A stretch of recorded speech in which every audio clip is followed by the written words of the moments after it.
नमस्कार मित्रों, आज हम धात सिंड्रोम यानी धात की बीमारी पे बातचीत करेंगे। इस बीमारी में हमारा जो सीमेन का लॉस होता है, जब हम यूरिनेशन कर रहे होते हैं या जब हम टट्टी करते हैं उस समय निकलता है और लोगों को ये लगता है कि हमारे जो ये सीमेन है वो निकल रहा है, उसके वजह से हमें उनके शरीर पे कमजोरी लग रही है, थकान लगती है, नींद सही से नहीं आती है और उनको एंजाइटी रहती है। ये सब प्रॉब्लम वो फेस करते हैं। ये जो मरीज होते हैं वो हमारे जो इनका प्रेजेंटेशन यानी जो हमारे पास आते हैं, किन समस्याओं को लेकर आते हैं उनके बारे में जानते हैं। एक वर्ग होता है जिसमें केवल केवल वो चिपचिपा पदार्थ निकलता है और उसके वजह से उनको केवल तनाव रहता है और एंजाइटी होती है, थकान महसूस करते हैं। एक ग्रुप वो होता है।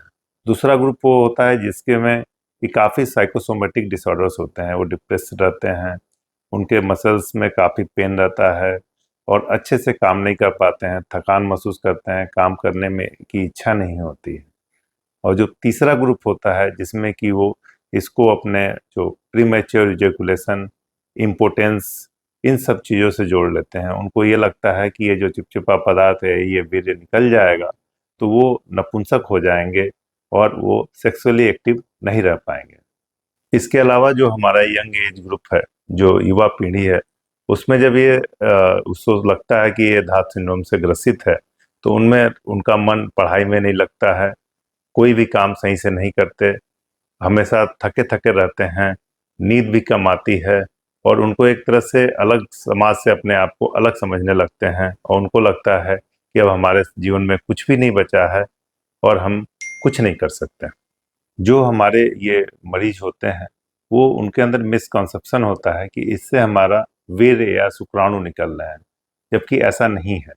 ये जो चिपचिपा पदार्थ होता है ये हमारी बर्बोयूथेरल ग्लैंड या प्रोस्टेट का सिक्रीशंस होता है, जो हमारे मूत्र मार्ग को, जो एसिडिक होता है, उसको एल्कलाइन और हमारे जो शुक्राणु हैं जीवित रहें उस इन्वायरमेंट को बनाने में हेल्प करता है। इस बीमारी को समझने के लिए सबसे पहले हमें सीमेन यानी वीर्य क्या होता है, कहाँ से बनता है और इससे क्या क्या कंपोनेंट्स होते हैं उसको जानना जरूरी है।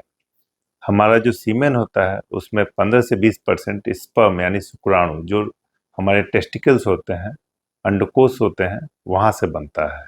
इसके अलावा जो प्रोस्टेट होता है, एक बल्बोयूथेरल ग्लैंड होती है, सेमिनल वेजाइकल होता है, यहाँ से भी फ्लूइड सिक्रीट होते हैं जो हमारे जो शुक्राणु हैं या स्पर्म हैं उनको जीवित रखने के लिए जरूरी होता है।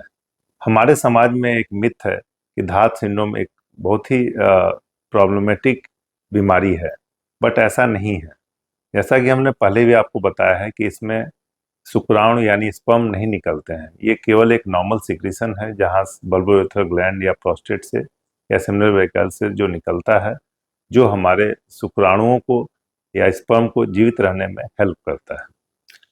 जो ये फ्लूइड हैं जिनका सिक्रीशन अभी आपको मैंने बताया, चिपचिपा पदार्थ जो निकलता है, ये यंग एज में ज़्यादा होता है। जो हमारी सेक्सुअल लाइफ होती है, एक्टिव सेक्सुअल लाइफ होती है, उस दौरान बहुत ज़्यादा होता है। ये नॉर्मल सिक्रीशंस हैं, ये जब बनेंगे तो शरीर से निकलना होता ही है इसका, और इसको हम लोग एक नॉर्मल फिजियोलॉजिकल प्रोसेस के थ्रू ये निकलते हैं, जिसको हम लोग एक बीमारी की तरह से ले लेते हैं। आजकल इसकी इंसिडेंस काफ़ी बढ़ गई है। एक और कारण इसका है कि जो हमारे मोबाइल फोन्स हैं उस पर हम लोग पॉर्न वीडियोस देखते हैं, उससे ये जो सिक्रीशंस होते हैं वो बढ़ जाते हैं और ये प्रॉब्लम यंग एज में दिखने लगती है। अब हम इसके बचाव के बारे में बात करेंगे।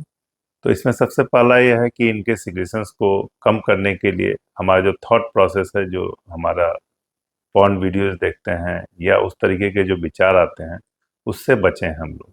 कम से कम देखें और उस मोबाइल फोन्स का कम से कम यूज करें, मेडिटेशन करें जिससे कि हमारे दिमाग पे हमारा कंट्रोल रहे, और खाने पीने में भी हम लोग जो सात्विक भोजन है उन्हीं को हम यूज करें। इसके अलावा हमें अपना एक एक्सरसाइज रेगुलर करें जिससे कि हम फिट रहें और एक्टिव रहें। जब भी आप ये जो हमने बताया आपको सिम्टम्स या जो समस्याएं बताएं, अगर आपको लगता है कि आप उससे ग्रसित हैं तो आप अपने डॉक्टर से मिल सकते हैं। इसके लिए हमारे यहाँ साइकोलॉजिस्ट हैं, सेक्सुअल एक्सपर्ट्स हैं, यूरोलॉजिस्ट हैं, ये सब आपकी समस्याओं का समाधान कर सकते हैं।